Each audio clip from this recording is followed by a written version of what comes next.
এসময়ত কজি নামৰ এটা সৰু ল'ৰা এখন গাঁৱত বাস কৰিছিল। কজি সদায় নিজৰ সৌপাশৰ জগতখনৰ প্ৰতি কিউৰিয়াছ আছিল আৰু জীৱনৰ ডাঙৰ ডাঙৰ প্ৰশ্নবোৰৰ উত্তৰ বিচাৰিছিল। এদিন সি এজন জ্ঞানী জেন মাষ্টৰৰ বিষয়ে শুনিলে, যোন গাঁৱৰ ওচৰৰ এটা পাহাৰৰ ওপৰত মন্দিৰ এটাত বাস কৰিছিল। জেন মাষ্টৰৰ পৰা শিকিবলৈ সংকল্প প্ৰযুক্ত হৈ কজিয়ে পাহাৰ বগাই বগাই সেই জেন মন্দিৰটো বিচাৰি পালে। মন্দিৰটোত এজন বয়সস্থ মানুহ বহি আছিল। আশাবাদী হৃদয়েৰে কজিয়ে মানুহজনক সুধিলে, মই জেন মাষ্টৰক কেনেকৈ লগ পাব পাৰিম? কজিৰ উৎসাহ দেখি বুঢ়া মানুহজনে হাঁহিলে। তেওঁ শান্তভাৱে উত্তৰ দিলে, 10 বছৰ।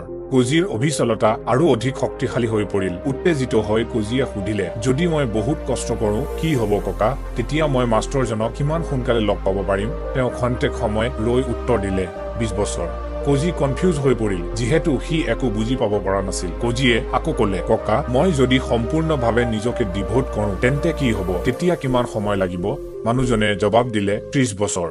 কজিৰ মন গধুৰ হৈ পৰিল। সি বহুত বিচলিত হৈ পৰিল। সুধিলে, ককা মই বুজি পোৱা নাই। মই যিমানেই বেছি কষ্ট কৰিম বুলি প্ৰস্তুতি দিওঁ সিমানেই বেছি সময় লাগিব যেন অনুভৱ হয়। এনেকুৱা কিয়? মানুহজনে লাহেকে হাঁহি কজিলে চালে আৰু কলে, যেতিয়া এটা চকু নিজৰ লক্ষ্যত ফিক্স হৈ থাকে তেতিয়া মাত্ৰ এটা চকুহে নিজৰ পথত থাকে।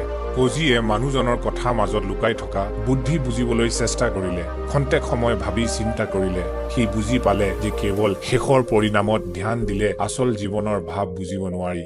বৰঞ্চ নিজৰ যাত্ৰাটো আকোৱালি লব লাগে, সকলো আপছ এণ্ড ডাউন সৈতে। কল্পনা কৰক আপুনি এটা ডাঙৰ ওখ গছত উঠিছে। আপোনাৰ লক্ষ্য হৈছে আপোনাৰ ওপৰত উপনি থকা পকা ফল। কিন্তু কথাটো হল, যদি আপুনি ফলটো লৈ ওপৰলৈ চাই থাকে আৰু ভাবি থাকে যে অৱশেষত পালে ইয়াৰ সোৱাদ কিমান ভাল হব, আপুনি ডিষ্ট্ৰেক্ট হৈ যাব পাৰে। আপুনি আপোনাৰ বেলেঞ্চ হেৰুৱাই গছৰ পৰা শ্লিপ হৈ যাব পাৰে। সেইকাৰণে প্ৰতিটো খোজত ফোকাছ কৰক। নিজৰ হাত ভৰি ক'ত আছে তাত মনোযোগ দিয়ক। আঙুলিৰ তলত কি আছে অনুভৱ কৰক। সৌপাশৰ শুদ্ধ বতাহ উশাহ লওক। বগাই যোৱাৰ প্ৰতিটো খোজ উপভোগ কৰক, এনজয় কৰক। এইটো জানি যে প্ৰতিটো খোজে লাহে লাহে আপুনি আপোনাৰ লক্ষ্য ওচৰলৈ চাপি আহিছে।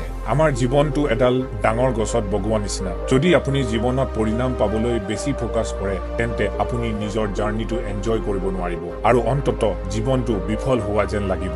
গতিকে আপুনি যদি এটা নতুন কথা শিকিছে, নতুন স্কিল প্ৰেক্টিচ কৰি আছে বা নিজৰ কোনোবা টাৰ্গেটৰ ভাৱে কাম কৰি আছে, সেই সময়ত মনত ৰাখিব যে আপোনাৰ প্ৰয়াসহে চবতকে বেছি ইম্পৰ্টেণ্ট। যিকোনো জীৱনত খোজ লৈছে, প্ৰচেছটো উপভোগ কৰিবলৈ চেষ্টা কৰক। প্ৰতিটো খোজৰ পৰা কিবা নহলে কিবা শিকিবলৈ পাব।